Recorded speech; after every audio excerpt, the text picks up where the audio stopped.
Hola, bon dia. Jo sóc Noemí Cavaller Balust, filla de Maria Josep Balust i neta d'Elies Balust, pregoner i campaner en un poble molt petit del Pirineu de Lleida. Quan la gent em pregunta per què em dedico a aquest ofici d'explicar contes, els explico que segurament alguna cosa té a veure ser neta de pregoner. Però, a part del meu avi Elies, qui en té una miqueta la culpa també de dedicar-me a aquest ofici i del gust per les paraules, és la seva dona, la meva àvia Anita. Quan la gent em pregunta per què explico contes, li explico sempre un trosset de la meva biografia. Jo vaig néixer i créixer en aquest poble petit del Pirineu de Lleida. És un poble que té unes 50 cases amb teulats de teula vermella. Té un campanar alt que domina tota la vall. També tenia una plaça petita, amb un arbre gran que donava ombra a tota la plaça. En un costat de la plaça hi havia el bar central, on els avis es passaven el dia jugant a cartes o al dominó. Aquell lloc era el lloc perfecte per créixer un nen. Ningú es preocupava de l'hora que havies d'arribar a casa, d'on estaves, jugàvem a la plaça a pilota o a fet i amagar al riu, a fer cabanes. Però hi havia una cosa que feia aquell indret encara més màgic. I és que a l'estiu, sobre les 7 de la tarda, quan baixava el sol, cap al vespre, la meva àvia Anita sortia de casa. Amb els seus passos petits s'encaminava cap a la plaça.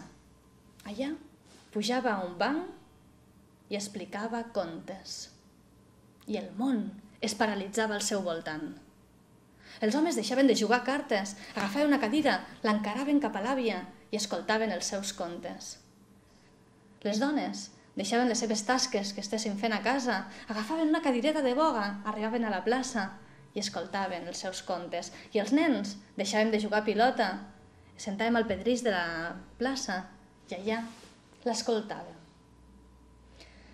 Jo un dia, mentre fèiem el sopar, un dia que devia tenir uns 6 o 7 anys, jo triava tavelles i la meva àvia pelava patates, li vaig dir: «Escolta, padrina, per què?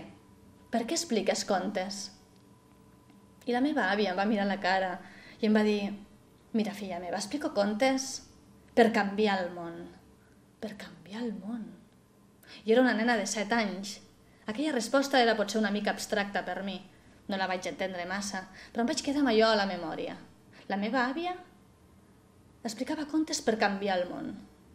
Van anar passant els anys i l'any que jo vaig complir 10 anys, Espanya va entrar a la Comunitat Econòmica Europea. I el que se'ns va vendre com a símbol de progrés, doncs allà més aviat va ser tot el contrari, perquè allà moltes famílies eren petits ramaders que no van poder competir amb les vaques holandeses. Així que nosaltres, que érem petits ramaders, vam haver de tancar el negoci i traslladar-nos a viure a Barcelona. La meva família, els meus pares, les meves germanes i jo vam marxar a viure a Barcelona. A mi em va costar una mica adaptar-me a viure a la gran ciutat, ple de presses i de fum i de gent i de soroll i d'asfalt i de ciment. Però els nens ens acostumem a tot i, de seguida, li vaig trobar el gust. Al principi jo anava a passar els estius al poble, a casa dels meus avis, a visitar els meus cosins, els meus amics que havien quedat allí. Però aviat em vaig fer adolescent i els adolescents tenen que contradir tot el que els diuen els seus pares i això és el que em va passar a mi. Jo no vaig voler anar al poble més a l'estiu perquè el poble no era divertit. Al poble no hi havia discoteques, no hi havia res per entretenir-se, hi havia només un bar. Així és que durant molts anys vaig deixar d'anar al poble a l'estiu. Però l'any que jo vaig complir 17 anys, el meu avi Elies va morir. I la meva mare em va insistir moltíssim en que anés a passar aquell estiu al poble, com feia abans, amb la meva àvia. Així ella no estaria tan sola, estaria acompanyada. Seria el primer estiu que passaria sola. I jo, que ja havia crescut una mica, ja tenia 17 anys, vaig acceptar. I aquell estiu el vaig anar a passar al poble. Però resulta que em vaig trobar un poble completament canviat. No tenia res a veure amb el poble que jo havia crescut. Havia sigut descobert per l'anomenat turisme d'aventura, aquell turisme que suposadament ha de ser tan ecològic. Doncs resulta que el més alt, el que dominava tota la vall, ja no era el campanar. Havien construït al costat del campanar uns enormes blocs d'apartaments per a allotjar a tots els turistes. L'arbre de la plaça l'havien tallat per a fer més lloc pels aparcaments dels cotxes. El bar central l'havien tancat i al seu lloc hi havia el Centric Pub, que obrien a partir de les 7 de la tarda i un no podia escoltar la conversa del costat pel volum de la música. El riu estava ple de barques, de ràftings, de gent. Jo no m'ho podia creure. Allò que veia al meu voltant no era el meu poble. Però mireu, hi havia una cosa, una sola cosa, que es mantenia exactament igual que quan jo era petita. I és que la meva àvia, sobre les 7 de la tarda, quan baixava el sol, sortia de casa. Amb els seus passos petits, s'encaminava cap a la plaça. Allí pujava a un banc i explicava contes. Però el món ja no es paralitzava al seu voltant. No hi havia avis jugant a cartes, ni nens jugant a pilota i les dones no deixaven les seves coses a casa per escoltar-la. Algun que altre turista la mirava així com I aquesta dona què ens estarà explicant? I jo aquell dia vaig sentir vergonya de la meva àvia. Així és que aquella nit, mentre fèiem el sopar juntes a casa, li vaig dir «Ai, àvia, per què? Per què expliques contes?»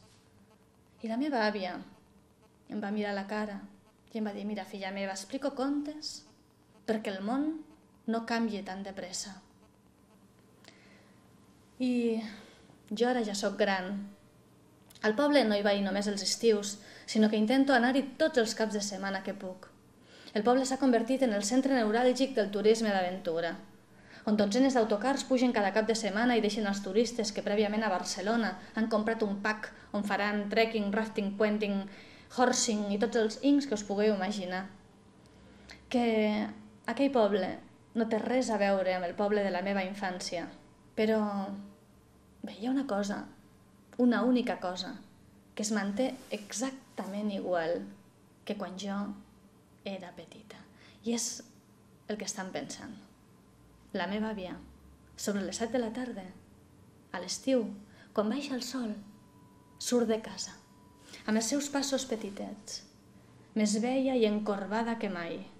S'encamina cap a la plaça. Allà puja a un banc i explica contes. I ja sembla només que l'escolten els ocells des dels fils de l'electricitat.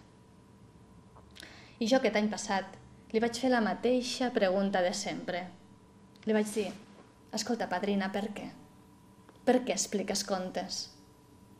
I ella, més digna que mai, em va mirar i em va dir, mira, filla meva, explico contes per a que el món no em canvie a mi.